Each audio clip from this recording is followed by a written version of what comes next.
Hello বন্ধুরা, কেমন আছো সবাই? তো কিছুদিন ধরেই আমি খুব খুশকি আর চুল পড়ার সমস্যা নিয়ে ভুগছি।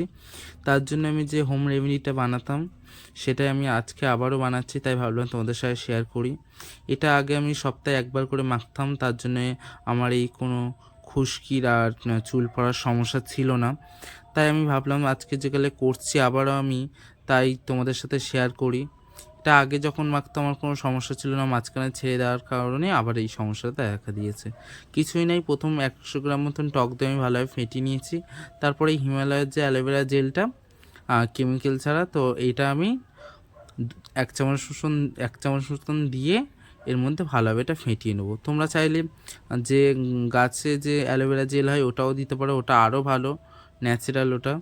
তো এটা আমি ওটা আমার কাছে নেই বলে আমি এইটা কিনে নিয়ে এসে এইটা দিচ্ছি, হিমালয়ের যে অ্যালোভেরা জেলটা। তো দেখতে পাচ্ছি এখানে আমি সুন্দর করে ফাটিয়ে নিয়েছি এটা। এবার এটা চুলে অ্যাপ্লাই করার পালা। কিছুই নাই, অল্প অল্প করে নেবে আর চুলে তারপর লাগাবে। এখানে আমার খুবই খুশকি হয়েছে, তোমাদেরকে দেখাচ্ছিলাম। তো চলো এবার অল্প অল্প করে মাখি। এটা সুন্দর করে মাখতে হবে চুলে, বেশি বেশি করে নিয়ে, একদম কিপটমি করবে না, যাতে চুলটা তোমাদের পুরো ভিজে যায়, মানে পুরো স্ক্যাল্প অবধি পৌঁছায় তোমাদের। তো এখানে আমি সুন্দর করে লাগিয়ে নিচ্ছি।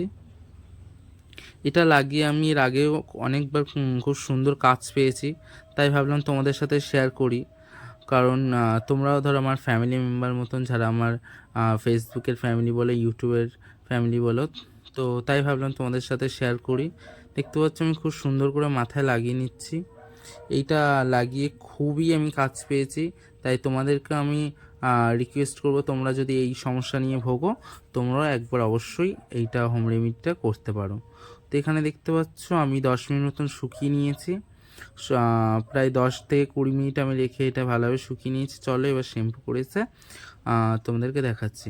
দেখো এখানে আমি শ্যাম্পু করেও চলে এসেছি, চুলটা আমি শুকিয়েও নিয়েছি, আর চুলটা খুব অত শাইনি আর সিল্কি হয়েছে, তোমাদেরকে সেটাই দেখাচ্ছিলাম।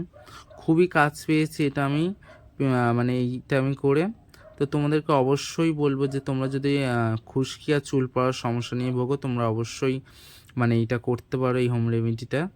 তো এবার আমি একটু চুলে হেয়ার সিরাম লাগিয়ে নিচ্ছি, যেহেতু টক দই মাখার কারণে একটা যে গন্ধ হয় শ্যাম্পু করার পরেও যায় না। তো তাই ভাবলাম একটা হেয়ার সিরাম মেখে নিই, চুলটা আরও সুন্দর লাগবে।